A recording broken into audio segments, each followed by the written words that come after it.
अहिल्यानगरमध्ये सगळ्यात मोठा घोटाळा झाला. तो म्हणजे वास्तविक जास्त त्याचा फटका बसला तो म्हणजे माझ्या मतदारसंघामध्ये. त्याचा सेंटर पॉइंट सुपा, श्रीगोंदा आणि पुण्यातील काही भाग. त्याचा सिस्पी घोटाळा 2025ला उघडकीस आला. त्या घोटाळ्याच्या आमिषापोटी अनेक लोकांचं कुटुंब बरबाद झालं, उद्ध्वस्त झालं. ज्यावेळेस हा घोटाळा उघडकीस झाला त्यावेळेस मी आदरणीय शरदचंद्रजी पवार साहेबांना भेटलो आणि पवार साहेबांना मी माझं एक पत्र दिलं आणि त्या पत्रावर साहेबांनी मुख्यमंत्र्यांना रिमार्क केलं आणि ते पत्र त्याची एक कॉपी SP कार्यालयात सुद्धा दिली. नंतरच्या कालखंडामध्ये ते आरोपी ज्या वेळेस आम्हाला समजलं की दुबईमध्ये आरोपी आहेत, त्यावेळेस दुबईमध्ये आरोपी लपून बसल्याची ज्यावेळेस माहिती मिळाली त्यावेळेस सप्टेंबर 2025ला मी माझ्या काही सहकाऱ्यांची टीम दुबई या ठिकाणी पाठवली आणि त्यांच्या प्रत्येक बारीक हालचालीवर लक्ष ठेवलं.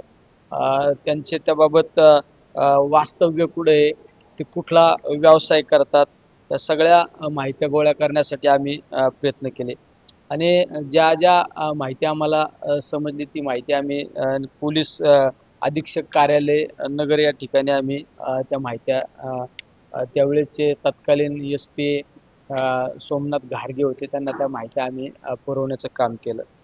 नंतरच्या कालखंडामध्ये ज्यावेळेस आम्हाला ट्रेस आऊट झालं की हे दुबईमध्ये राहतात, हे अशा ठिकाणी राहतात, हे व्यवसाय यांनी अशा पद्धतीचे व्यवसाय सुरू करण्याचा प्रयत्न करत आहे.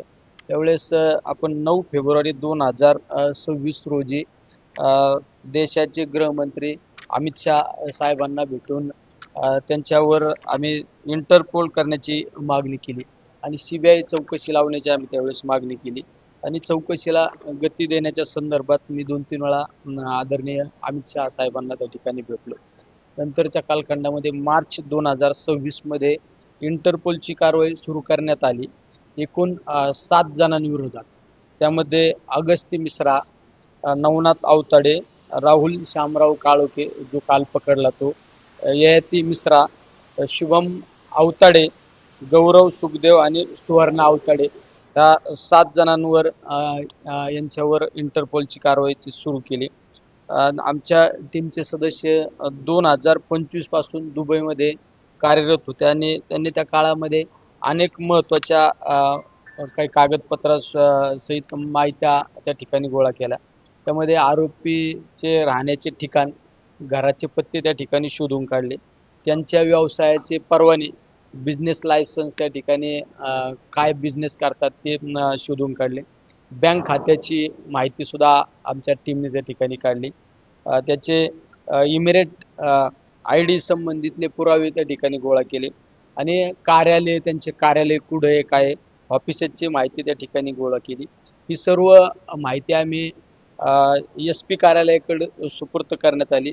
त्यानंतर SP कार्यालयामार्फत न्यायालयामध्ये हे सर्व कागदपत्र इंटरपोलसाठी देण्याचे काम CBI कडे पाठवण्यात आले आणि त्यानंतर ती कारवाई सुरू झाल्यानंतर भारताच्या गृहमंत्र्यांना मी त्यानंतर परत पुन्हा एकदा त्या ठिकाणी भेटून या सर्व गोष्टीची माहिती दिली.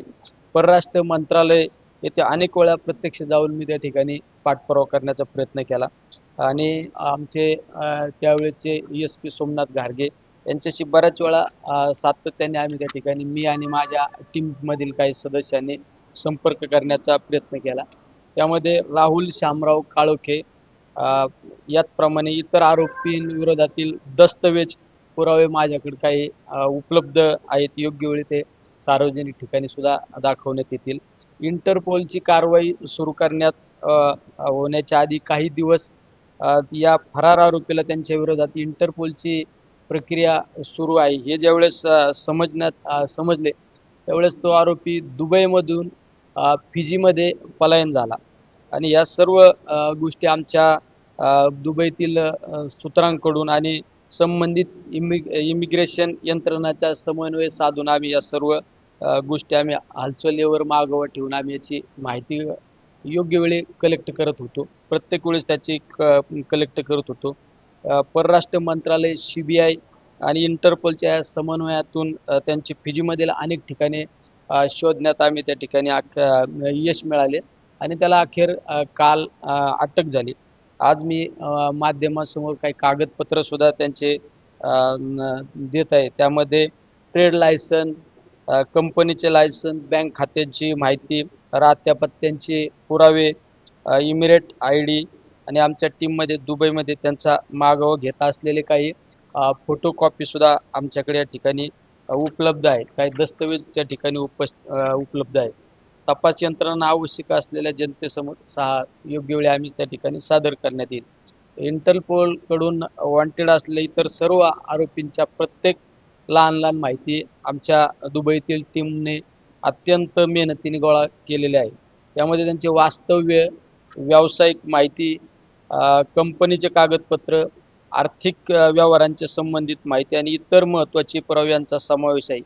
ही सर्व माहिती आम्ही पोलीस अधीक्षक कार्यालय, न्यायालय आणि CBI यांच्याकडे त्या ठिकाणी प्रक्रियेसाठी अधिक सुपूर्द केलेली आहे. आम्हाला पूर्ण विश्वास आहे की हे सर्व आरोपींवर त्या ठिकाणी गुन्हा दाखल होईल. त्याबाबतले काही कागदपत्र सुद्धा आमच्याकडे त्या ठिकाणी उपलब्ध आहे. असं वाटतं की बराचसा तपास हा तुम्हीच केलाय, तर मग पोलीस आणि गृह खातं काय करतं? नाही, शेवट आम्ही तपास करण्यामागे कारण एक की सर्व गोरगरीब लोकांचे पैसे त्यामध्ये गुंतलेले होते. लोकांचे कुटुंब उद्ध्वस्त झाले.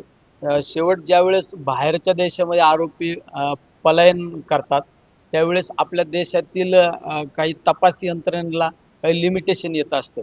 लिमिटेशन त्यांना आपल्याकडं कोर्टाने परमिशन दिल्याशिवाय आपले आरोपी तपासण्यासाठी आपण दुसऱ्या देशात सुद्धा जाऊ शकत नाही. त्यामुळं मी माझी पर्सनल त्या ठिकाणी आमची दुबईतील काही सहकाऱ्यांना बरोबर घेऊन त्या ठिकाणी टीम लावली होती. त्यामध्ये राहुल काळोखे त्याचा हा फोटो आहे. तुम्ही दुबईमध्ये त्याचा 3/11/2025 आमच्या टीमने एक फोटो काढला होता. तो एका मॉल समोर फिरत असताना त्याचा हा फोटो आहे आमच्याकडे. आता झेरॉक्स असल्यामुळे तो एवढा क्लिअर दिसत नाही, पण एकदम फोटोकॉपी व्यवस्थित आहे. त्या फोटो आम्ही 3/11/2025 त्या ठिकाणी काढलेला होता. त्यामुळे 10/10/2025 पुन्हा एकदा एका मॉलवर असताना त्याचा तो फोटो आमच्याकडं सादर आहे. आणि ज्यावेळेस अमित शहाना मी या संदर्भात भेटलो, तो सुद्धा फोटोकॉपी माझ्याकडे आहे. त्यावेळेस मी माझ्या मेल ID वर सुद्धा त्या ठिकाणी टाकलं होतं. हा हा पहा, राहुल काळोखे त्याने ज्यावेळेस लायसन्स काढलं, ते लायसन्सची कॉपी आमच्याकडे max general trading limited Abu Dhabi या नावाने ही कंपनी या ठिकाणी चालू केली त्यांनी. ती माहिती आमच्याकडं उपलब्ध आहे. त्याचा जो पासपोर्ट आहे, त्या पासपोर्ट 4 जुलै 2023 आणि 23 जून 2023 दुबईमधला त्या पासपोर्टवर शिक्का आहे त्याचा. त्याचबरोबरीने त्याचा व्हिजा, त्याची व्हिजाची कॉपी त्या ठिकाणी दुबई रेसिडेन्स 19/4/2000 त्याची एक्सपायर डेट झालेली आहे. हा दुबईचा त्या ठिकाणी व्हिजा आहे. तुमचा बिझनेस लायसन्स त्याचे हे बिझनेस लायसन्स आहे. त्यामध्ये मॅक्स जनरल ट्रेडिंग लिमिटेड त्या 29 ऑगस्ट 2021 ते रजिस्ट्रेशन केलं होतं. किती? 29 ऑगस्ट 2021 म्हणजे पूर्वनियोजित कट या लोकांचा होता. त्यामध्ये 29 ऑगस्ट 2024 करंट लायसन इश्यू झालं.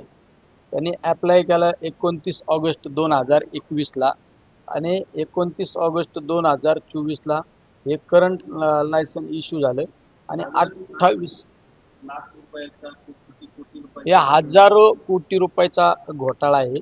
आणि किती पैसे सरकारने रिकव्हर केलेले आहे? सरकारने अद्यापपर्यंत कुठलाही रिकव्हर झाले नाही. कारण आत्ताशी तो पहिला आरोपी त्या ठिकाणी अटक झालेला आहे. हे बिझनेस लायसन्स आहेत. तुमचे त्याचे बँक अकाउंट पहा, हे दुबई बँक अकाउंट डिटेल आहेत आमच्याकडे. त्याचे बँक अकाउंट इमिरेट्स, कुठल्या कंपनीच्या नावाने तू करत होता घोटाळा? इमिरेट्स शिस्पे नावाची एक त्याची कंपनी होती. त्या कंपनीच्या नावाने हे सगळे घोटाळे चालू होते. ही त्याचे बँक अकाउंट डिटेल आहे.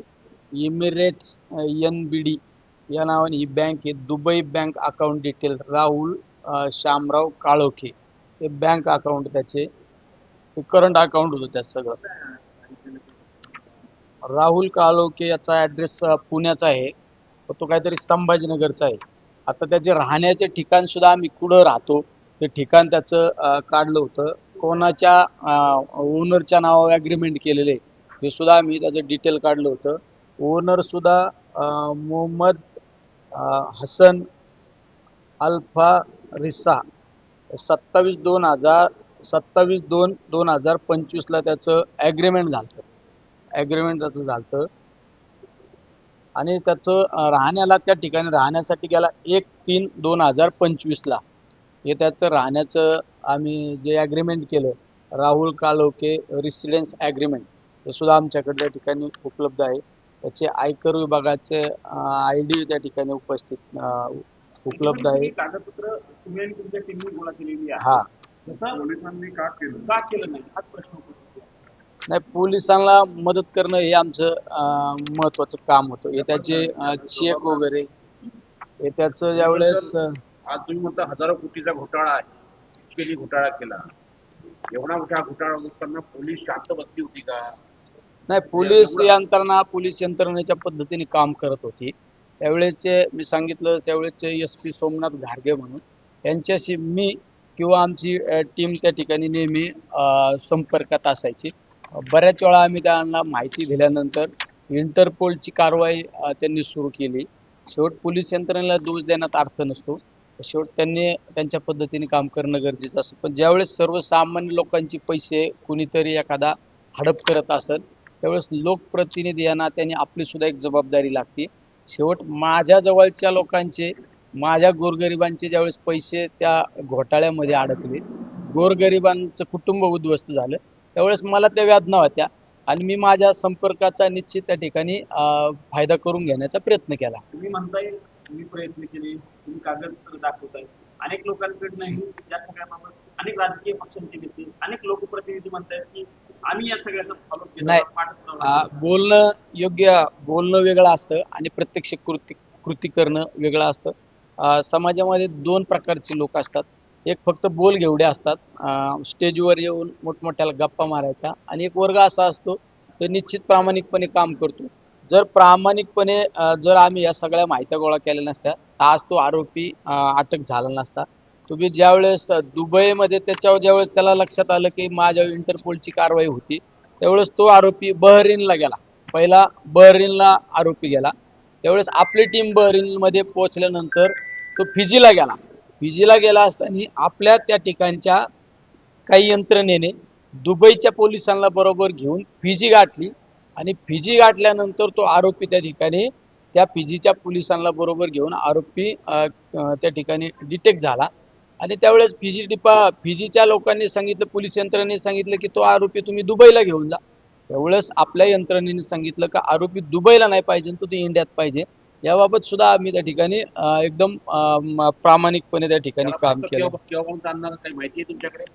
भारतात त्याला आता ज्यावेळेस त्याला अटक केलं, भारताकडे त्याच्या माहिती आल्यानंतर त्याला माझ्या माहितीनुसार आज किंवा उद्या 1-2 दिवसात आणू शकतात.